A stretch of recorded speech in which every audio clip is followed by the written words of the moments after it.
This is for educational use only.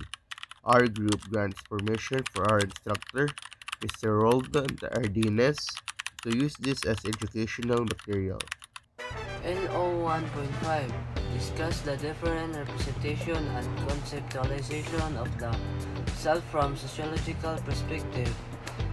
LO 1.6 compare and contrast how the self has been represented in sociological perspectives. LO 1.7 demonstrate critical and reflective thought in analyzing the development. Good day, everyone. Today, I'll be talking about the self and person in contemporary anthropology. So, anthropology studies human in all their complexity, including their culture, society, and identity. So, two concepts in understanding human behavior are the self and the person. So, according to Berger and Lokman in 1966, the self is not a fixed biological entity, but it is a dynamic and socially constructed phenomenon. It is shaped by our relationship, experiences, and culture. So the self refers to our personal awareness of who we are, which includes psychological, social, and cultural dimensions. So Gertz mentioned in 1973, he explained that in Western societies, the self is often individualistic, where in many indigenous societies, the self is defined in relationship to the family, community, and their ancestors. On the other hand, the person represents a socially recognized identity. It emphasizes how individuals are perceived and embodied within a cultural context. In 1988, Strenton said that the personhood involves societal roles, responsibilities, and recognition. In some society, even animals, spirits, and natural elements can be considered a person. For example, in the Ojibwa of North America, animals and natural objects are treated as persons. So the distinction between the self and the person is important. The self is important focusing on individual identity, while the person is external, focusing on the social values and cultural recognition. The distinction between self and person is important.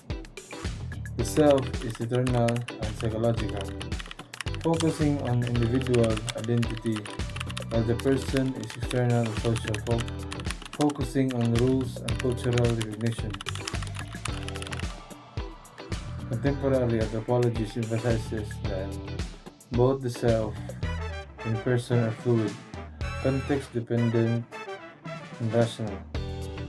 According to Jurgen, 1991, individuals may present multiple selves in different social settings, and cultural norms strongly influence how persons are recognized and valued.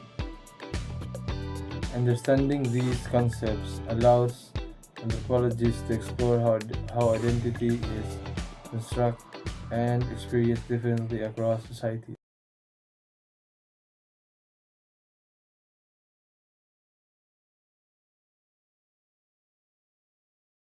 So I'm going to talk a little bit about implicit and explicit selves, because there's a big difference between the part of us that can reflect on our past. We can think about it, it's cognitive, it's declarative, we can describe ourselves. We call that the explicit self, and that's very different from the implicit self. The implicit self is more right brain, it's beneath conscious awareness. We can't really reflect on the implicit self. Chris Bruin says the implicit self is situationally accessible. Certain situations bring up these memories from the past, but we don't have any conscious recollection of something having happened.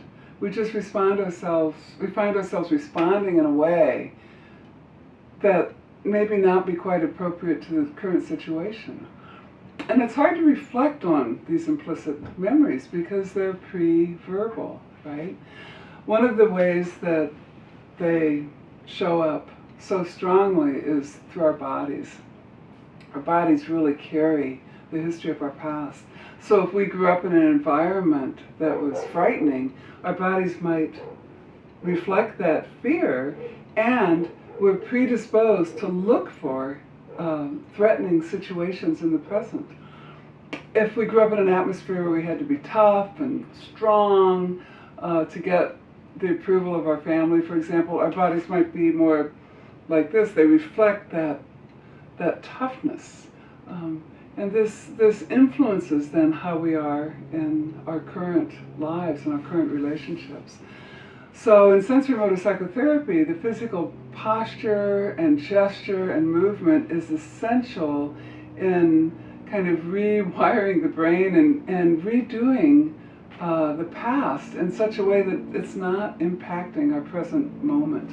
Changing these postures can so positively affect our present life. So if we're working with someone whose posture is like this and they're coming to therapy because their partner says, you know, this person can't be intimate and not emotionally available, we can help that client learn to relax those shoulders and embody a less aggressive stance, a more emotionally available stance. So we want to help change the legacy of the past by working with movement, posture, and gesture.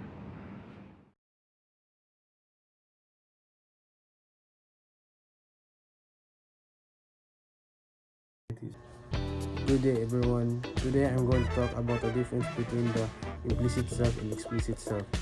These two types of self help explain how we understand ourselves and how we behave in our daily life.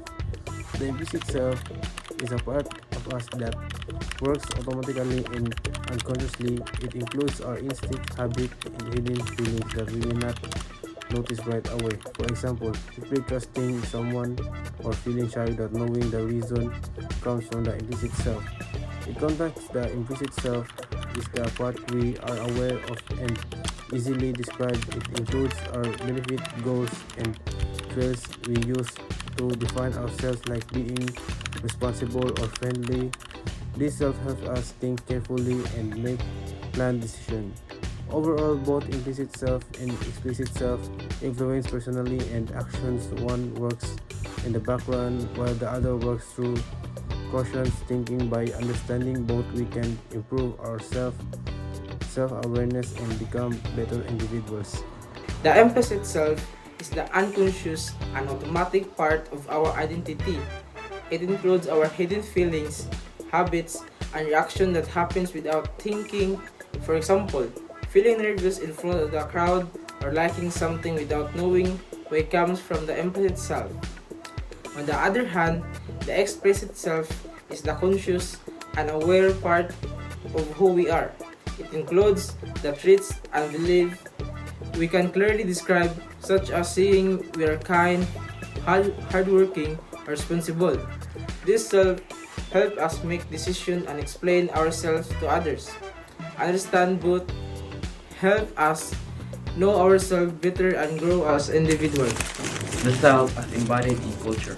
According to Clifford Geertz in 1973, an American anthropologist, he defined culture as a system of inherited conceptions expressed in symbolic terms by means of which people you are shaped and influenced by culture in almost every aspect of who you are, from your internal thoughts and your outward behaviors. Culture teaches you what the things means like from birth, of learn of the shared system of meanings, the language you speak, the importance of the family, the definition of the success, and your concepts and right and wrong are all given to you. By the culture, this becomes the lens through which you to see everything, shaping your belief and values. To summarize it all, you are not just being who simply exists within a culture, you are being those whose very self is constructed by true culture. It provides the essential building blocks, language, values, norms, and identity that makes you who you are. Egocentric and sociocentric self. In the egocentric view, the self is seen as an autonomous and distinct individual Each person is defined as a replica of all humanity, but is capable of acting independently from others. Meanwhile, in the sociocentric view, the self is contingent on a situation or social setting. This is a view of the self that is context independent, which emphasizes that there is no intrinsic self that can possess enduring qualities. By Robinson 2012. For anthropologist Christy Kiefer, the Japanese possess a sociocentric view of the self, in which the membership of a person in a particular social group defines the boundaries of the self. The interdependence between the person and the group is more valued than independence. For Japanese, social interaction should be characterized by restraint. Likewise, Chinese American anthropologist Francis Su attributes a sociocentric view of the self to the Chinese. He explained that the Chinese prioritize kin ties and cooperation. For them, the very essence of interpersonal relations is mutual dependence. Hence, they do not value subordination of one's will to the authority figures in a family. In contrast with the Japanese and the Chinese, the Americans are egocentric. They believe that they should be assertive and independent. First, two views of self. Egocentric. Self is independent and separate from others. Example, Americans value being self-reliant. Second, sociocentric. Self is tied to groups and situation. Example, Japanese and Chinese prioritize family, community over the individuals. 2. Anthropology is taken on self and person. Self, how you see yourself, shaped by culture not fixed. Person, how society sees you includes rules and responsibilities. Some cultures considers animals, creatures as a person. Both change based on context and relationships. 3. Culture shapes who we are. Culture gives us language, values, and belief from birth. Ourselves is built by the culture we grew up in. Thank you.